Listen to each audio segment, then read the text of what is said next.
एक महिला समेत 2 बच्चियों यानी कुल 3 लोगों की मौत के बाद पटना जिला प्रशासन में हड़कंप मच गया है और इस बीच पटना डीएम का बड़ा बयान सामने आया है। नमस्कार, दर्श न्यूज में आपका स्वागत है। मैं हूं अनुराग। बड़ा मामला निकलकर सामने आ रहा है राजधानी पटना से, जहां 3 लोगों की मौत हो गई है।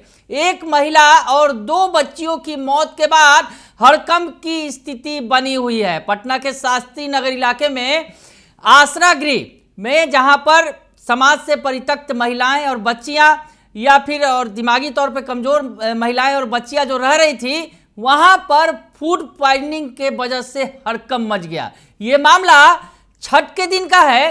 छठ के पहले अर्घ के दिन वहां अचानक से फूड पॉइजनिंग से बच्चियां बीमार पड़ने लगी। जो महिलाएं वहां रह रही थी वो बीमार पड़ने लगी और देखते ही देखते दर्जनों की संख्या में लोग बीमार पड़ गए। उसके बाद आनन फानन में उनका इलाज कराया गया और जिनकी हालत बिगड़ी उन्हें पीएमसीएच भी ले जाया गया, लेकिन मौके पर ही एक बच्ची की मौत हो गई। उसके बाद एक महिला ने दम तोड़ दिया और कल देर रात एक और बच्ची की मौत हो गई। उसके बाद सारा मामला उजागर हुआ और हड़कंप वाली स्थिति बनी हुई है।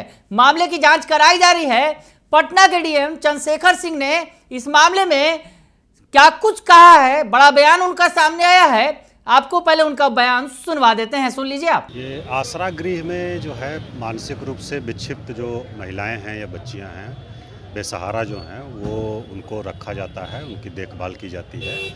और वहाँ पर लगभग 45 लोग रह रही थी, महिलाएं बच्चियां सब मिला करके। छठ के दिन 7 तारीख को वहाँ फूड पॉइजनिंग की घटना हुई और फूड पॉइजनिंग के कारण जो है लगभग 13 महिलाएं और बच्चियां कुल मिला करके 13 लोग जो है बीमार हो गई। उनको पीएमसीएच में भर्ती कराया गया और उसमें से एक मृत्यु हो गई थी 7 तारीख को ही, पहले दिन ही, और एक 10 तारीख को हुई है रात में, और एक कल मृत्यु हो गई है, दुखद मृत्यु हुई है एक बच्ची की, 12 साल की थी। तो ये फूड पॉइजनिंग ही प्रथम दृष्टया हम लोगों को लग रहा है और इसको हम लोगों ने जांच टीम में गठित किया है 5 सदस्यीय। उसने खाने का भी सैंपल लिया है, पानी का सैंपल लिया है और विस्तृत जांच लोग कर रहे हैं और हमको उम्मीद है कि आज रिपोर्ट आ जाएगी और उसमें हम लोग देखेंगे कि कहीं से कोई लापरवाही किसी की है तो उस पर हम लोग कार्रवाई करेंगे। अभी स्थिति नियंत्रण में है, बाकी सब महिलाएं बिल्कुल पूरी तरह से स्वस्थ हैं और जो बीमार हुई थी 13 लोग, उसमें से भी बाकी सब ठीक हैं और कुछ डिस्चार्ज भी हो गई हैं वहाँ से। हम लोग स्थिति पर नज़र रख रहे हैं और जांच रिपोर्ट आने के बाद इसमें किसी प्रकार की कोई लापरवाही या कमी पाई जाएगी तो उस पर हम लोग कड़ी कार्रवाई करेंगे।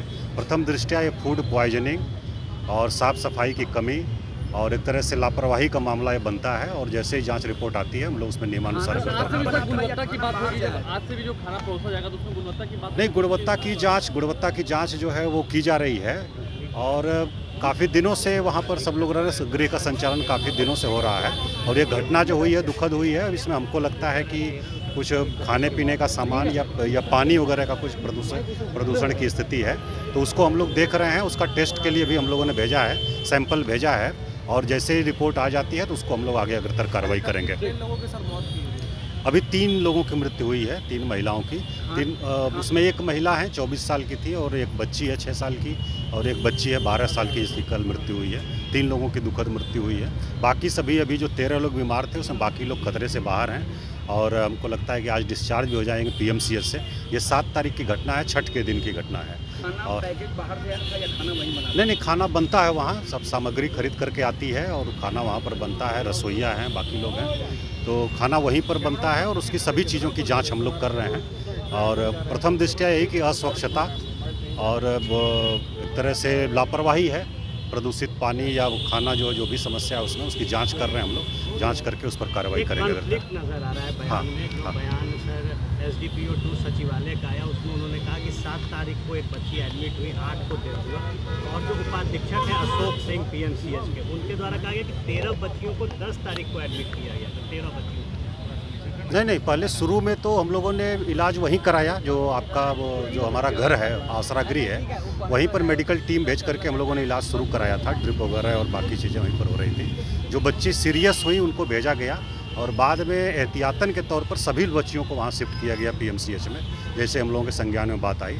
तो कोई कॉन्फ्लिक्ट नहीं है, जानकारी का हो सकता है कि कोई वो होगा, कम अभाव होगा, लेकिन कोई कॉन्फ्लिक्ट नहीं है उसमें। प्रारंभिक इलाज वहीं किया गया और आज भी मेडिकल टीम वहाँ पर है एम्बुलेंस के साथ। अन्य जो लोग हैं उनका ध्यान रख रही है, और जो सीरियस लोग थे या इन्फेक्टेड लोग थे उनको फिर हम लोगों ने वहाँ एडमिट कराया एहतियातन पीएमसीएच में। हाँ बिल्कुल, जो जांच रिपोर्ट आएगी, जो लोग भी दोषी हैं उस पर कार्रवाई होगी, और भविष्य में इस प्रकार की घटना की पुनरावृत्ति नहीं हो, इसको भी हम लोग सुनिश्चित कराएंगे। तो सुना आपने कि पटना के डीएम चंद्रशेखर सिंह ने कहा है कि हाई लेवल इंक्वायरी की जा रही है, और जो भी दोषी होंगे, जिसकी भी लापरवाही सामने आएगी, उस पर कार्रवाई की जाएगी।